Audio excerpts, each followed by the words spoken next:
Have you ever felt that? Sometimes sharing too much with your family can actually do more harm than good. I'm sure we've all had those moments when we feel like being completely open and honest is the best approach. After all, they're your family, right? But here's the thing. As we get older, we start to realize that not everything needs to be shared. Picture this. You've got this box of personal thoughts, emotions, and plans. Now, some of it is fine to show, but some of it, well, it's best kept locked away. Not because you're hiding anything, but because you're being wise enough to know what really matters. Some things, when shared, can cause stress, confusion, and unnecessary pressure on you or your loved ones. Let's dive into 5 things you might want to keep to yourself after 65. And don't worry, it's not about secrecy. It's about preserving your peace, protecting your relationships, and most importantly, maintaining your independence. Let's start with the first one. Financial decisions and assets. Money. One of the most sensitive topics we face as we age. We might think that sharing every little detail about our finances with family will avoid misunderstandings. But let's be real. It often leads to more problems than it solves. Have you ever shared your savings or investment plans with a well-meaning family member, only to get unsolicited advice and pressure? Are you sure you should be spending that much? You should downsize, invest differently. Maybe save more for the grandkids. I'm sure you've heard it before. What happens is that once you share too much, you lose control. Family members, especially younger ones, might think they have a say in your choices. It's like walking into a room and suddenly feeling like everyone's eyes are on you, analyzing every move you make. Financial decisions are personal, and sharing every bit can open the door to unwanted opinions. Here's an analogy. Imagine you're building your dream home. Would you let everyone on the block come in, tell you where the walls should go, or what color to paint? Of course not. Your money is no different. Keep some of it private and enjoy your choices without the constant pressure of others' opinions. But here's the kicker. You don't have to shut out your family completely. It's smart to discuss estate planning and any critical financial matters when the time is right. But remember, less is more. Now on to health concerns, especially the ones that are not urgent. As we get older, health becomes a bigger concern. It's easy to get caught up in telling your family about every little ache and pain, because hey, they care about you. But here's the thing. Sharing every minor health issue can cause unnecessary stress and worry. Imagine telling your family about a small joint pain, and suddenly they're scheduling doctor's appointments and sending you supplements. We've all been there, haven't we? Here's an important truth. Constantly discussing minor health issues can make your family see you as someone who's declining. And you don't want that.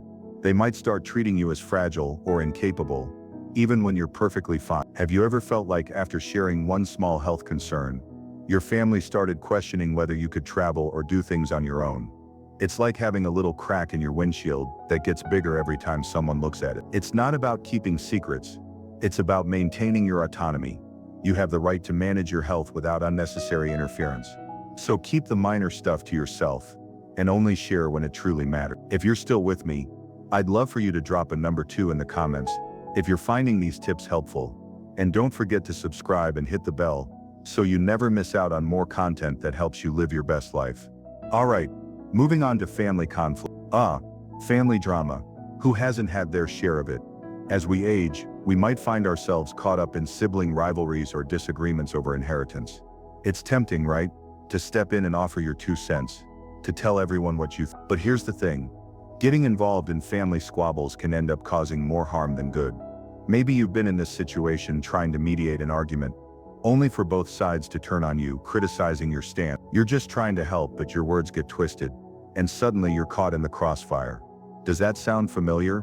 Family conflicts often work themselves out on their own. But once you step in, you're tied to that conflict. Your opinions can stick with people, and they can carry them forward even after the argument is over. Let's pause here. Do you really want to be the one who's seen as the mediator in every argument? Maybe sometimes the best response is silent. I trust things will work out, or I hope you find a solution. Those simple phrases allow you to remain connected without getting involved in drama that doesn't concern you. Now, regrets about the past. It's easy to reflect on missed opportunities, on things you might have done differently. Maybe you wish you'd spent more time with your kids, or taken a different career path. We all have regret, but here's where you have to be careful. Talking about these regrets with family can create unnecessary guilt. Imagine saying to your kids, "I wish I'd spent more time with you when you were young." While it's meant as a self-reflection, it can be misinterpreted as "I wasn't a good parent." They might take that burden on themselves, thinking they weren't enough for you. And you know what? That can linger in their minds and affect how they see you in the future.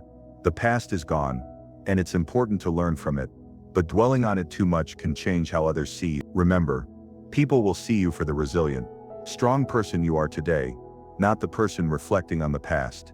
And finally, the full extent of your financial situation.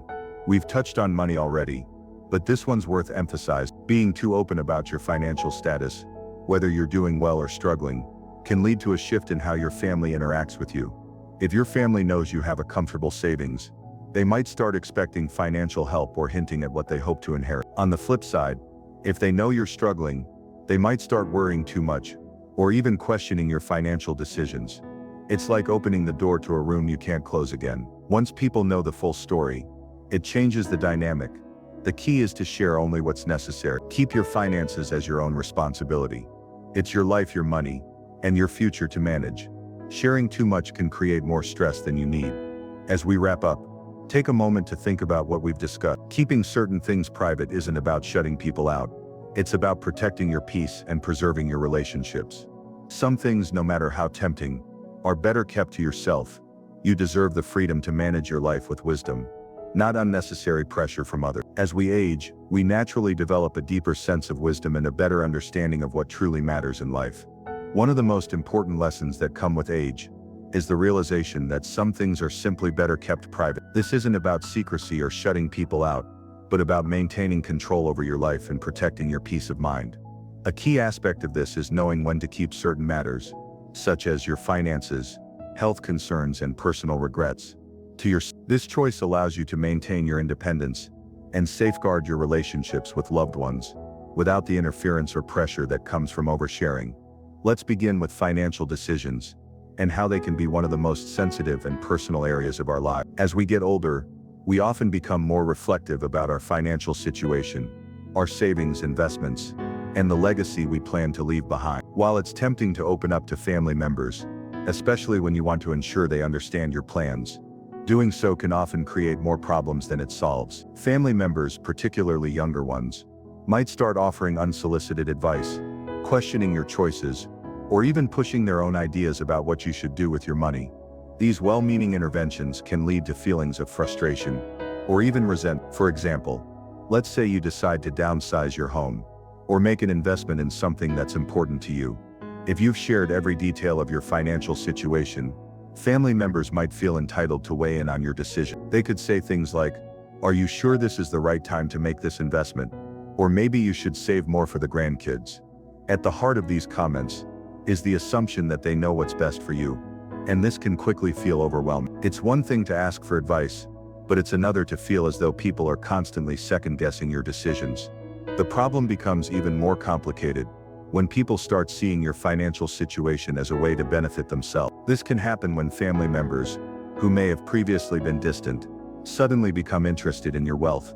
Once they realize what you have, whether it's distant relatives hoping for an inheritance, or children looking for financial support, the dynamics of the relationship can shift. This shift can be uncomfortable, as it turns what was once a close, loving relationship into one where financial expectations play a major role. In these situations, even if no one directly asks for money or makes demands, the underlying tension can make interactions feel less genuine. Another significant reason for keeping financial matters private is maintaining a sense of control. As we get older, our autonomy becomes even more valuable. Financial decisions are a reflection of our personal values, priorities, and life goals. Once you share too much, family members might feel justified in stepping in, sometimes with good intentions, but often in ways that feel disrespectful to your independence. You might hear comments like, "Wouldn't it be smarter to give away some of that now?" Or, "You should be careful with how you spend." "Are you sure this is the best choice?" These comments, although intended to help, can undermine your ability to make decisions that align with your values and life plans. Moreover, there's the issue of stress. Constantly knowing that family members are watching and analyzing your financial choices can create a sense of discomfort.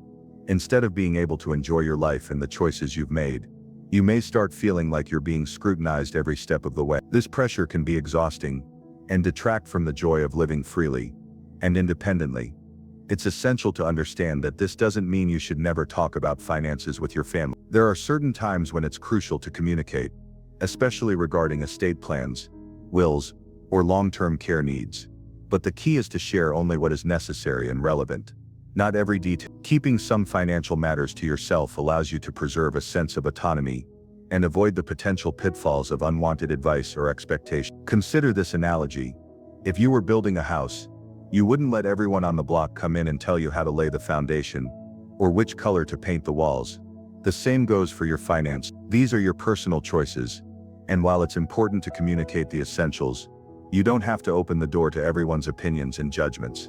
In the end, keeping certain matters private isn't about hiding things from your family or being dishonest. It's about understanding that some aspects of your life are yours to manage, and protecting them allows you to preserve the quality of your relationships and your own peace of mind. Your financial situation, much like other personal matters, is not a public debate. The more control you maintain over it, the more you can enjoy your life without feeling the burden of others' expectations or the pressure to conform to their ideas of what's best for you. So as we grow older, the wisdom to know what to share and what to keep to ourselves becomes a powerful tool for maintaining both independence and harmonious family relationships. Keeping certain matters private isn't about pushing people away. It's about holding on to your own peace, autonomy, and dignity, ensuring that your relationships are based on love, trust, and respect, not financial concern. Family conflicts are something that almost every person encounters at some point in their life. As we age, the dynamics within the family can become more complex, and our involvement in these disputes can feel inevitable. However, after 65, one of the most valuable lessons you can learn is when to step back and not get involved, particularly when it comes to family conflicts. It might feel natural to offer advice, mediate, or express your thoughts on who is right and who is wrong, but doing so can often add more tension, hurt feelings, and long-term resentment than you might realize. Family issues often have deep-rooted histories that extend far beyond the surface level of the current dispute. You may find yourself caught in the middle of arguments over inheritances, past disagreements, or issues between siblings or other extended family members. These disputes may trigger emotions and frustrations that have been buried for years.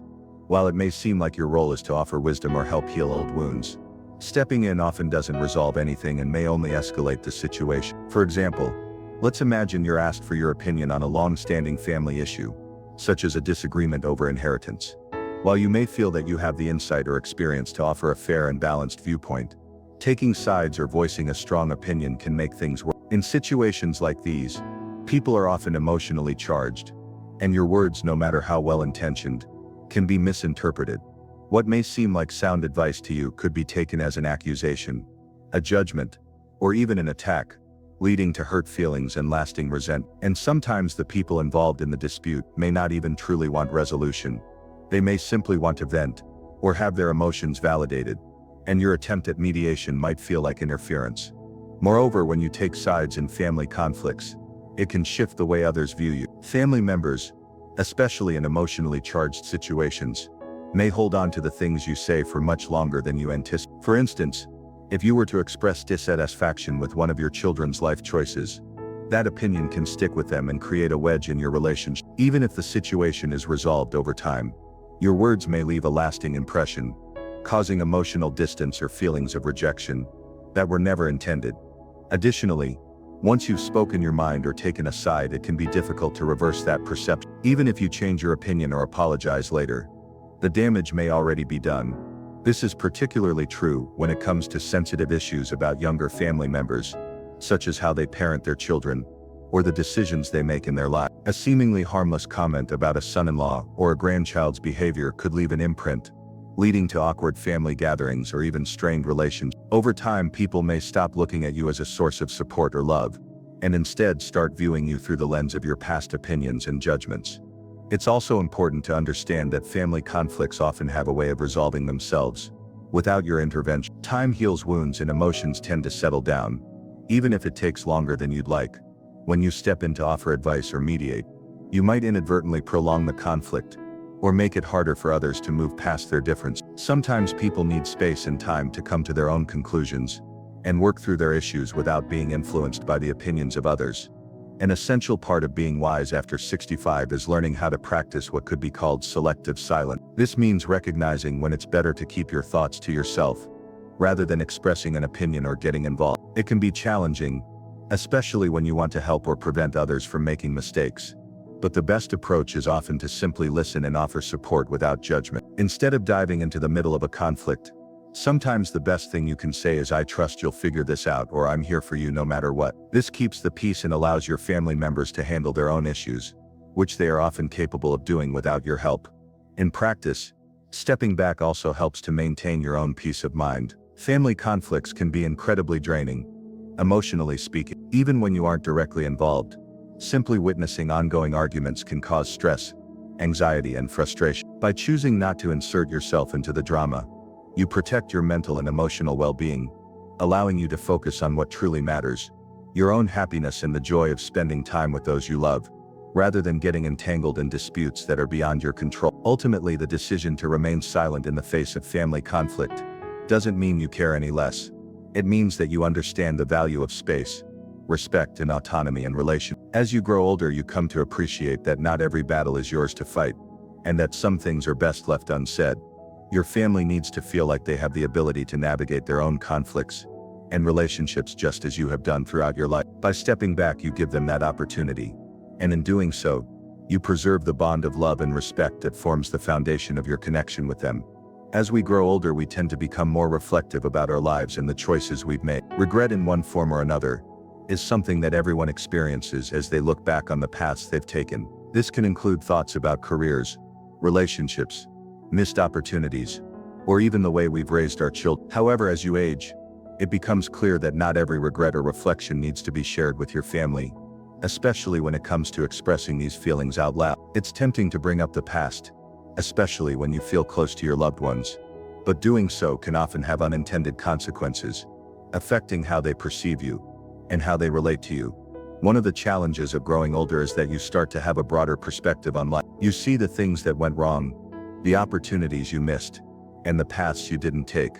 There's often a desire to talk about these regrets with your family, particularly with children or grandchildren. You might feel that sharing your regrets allows them to learn from your mistakes or provides an opportunity to bond over common experiences. However, doing this can sometimes lead to complications that change the dynamics of your relation. For instance, if you openly express regrets about your career choices or the amount of time you spent working instead of with family, your children may interpret that differently than you intended. They might hear it as a criticism of how they were raised, thinking that you regret the time spent with them or the sacrifices made. If you say, "I wish I had spent more time with you when you were growing up," it could lead your children to believe that they were not enough for you, or worse, that you weren't fully present in their lives. This could bring about feelings of guilt, even if that wasn't your intent. They might start to feel that they somehow failed to meet your expectations, which can cause unnecessary emotional strain. Similarly, expressing regret over relationships or choices you made earlier in life, such as not pursuing a particular dream or not moving to a different city,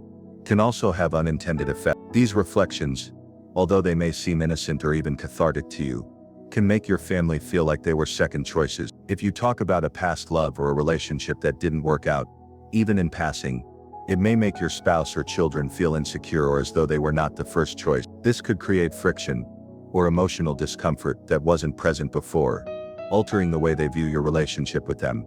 Another key aspect of keeping your regrets private is the impact it can have on the way your family perceives your overall outlook on life. When you openly express regrets, especially if it becomes a recurring theme, it can lead your loved ones to start seeing you as someone who is stuck in the past. Instead of recognizing you for your strengths, wisdom, and resilience, they may begin to focus on your perceived failures or missed opportunity. Over time, this can change the way they interact with you, treating you less as the vibrant, capable person you are and more as someone who is consumed by past mistakes.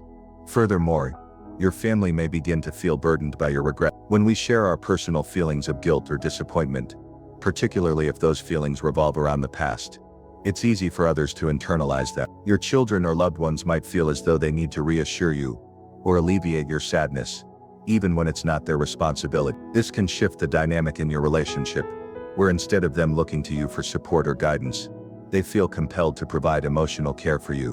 While this isn't inherently negative, it can create an unspoken burden that's not helpful for either party. It's also important to consider that in some cases, sharing your regrets could unintentionally create divisions in the family. For example, if you reflect on a decision you made regarding your children, or how you raised them, They might feel criticized or judged for things they couldn't control. Even if your intent is to express personal regret, your children may feel that you are indirectly telling them that they were a result of poor decisions, which could lead to defensiveness or even resentment. In addition, some regrets are best kept private because they simply cannot be changed. The past, with all of its missed opportunities, mistakes, and decisions, is a part of history that cannot be rewritten. While it's important to reflect and learn from the past, dwelling on it in front of family doesn't serve a productive purpose. It can keep you anchored in what's already happened, rather than helping you move forward and appreciate the present moment. The focus should be on the wisdom and lessons gained from those experiences, rather than the sadness or guilt that may come with them. Ultimately, learning when to keep your regrets to yourself is a form of self-respect and respect for your family. By not burdening them with past mistakes or emotional reflections, you allow your relationships to stay focused on the present and the future, rather than being clouded by what's already done. It's important to process and reflect on your regrets in a healthy way, but sharing them in ways that might alter the way your family sees you or create unnecessary guilt is something that's often better left unsaid. By keeping certain feelings private, you protect the integrity of your relationships and ensure that they remain rooted in love and mutual respect, rather than the weight of the past. One of the most important things you can do for yourself and your family is to recognize when to keep certain thoughts and emotions private. Whether it's financial matters, health concerns, family conflicts, or personal regrets, being selective about what you share can safeguard your peace of mind and preserve the harmony in your relationship. Remember, it's not about secrecy, but about wisdom and respecting your own autonomy, as well as your loved one's boundaries. Life becomes more fulfilling when we understand that not everything needs to be discussed, and sometimes, keeping certain things to ourselves can protect the relationships we hold most dear. Thank you so much for taking the time to watch and reflect on these important insights. I hope you found this video helpful and thought-provoking. If you ever find yourself in a situation where you're unsure whether to share something, remember that your peace, independence, and the quality of your relationships are priceless. Choose wisely, and know that it's okay to keep some things to yourself. So what about you? Have you ever shared something with your family and regretted it later? Or maybe you've held back from saying something, and it turned out to be the right choice. Let me know in the comments below. If you found this video helpful, don't forget to like, subscribe, and share. Your support means the world to us and helps us keep creating valuable content.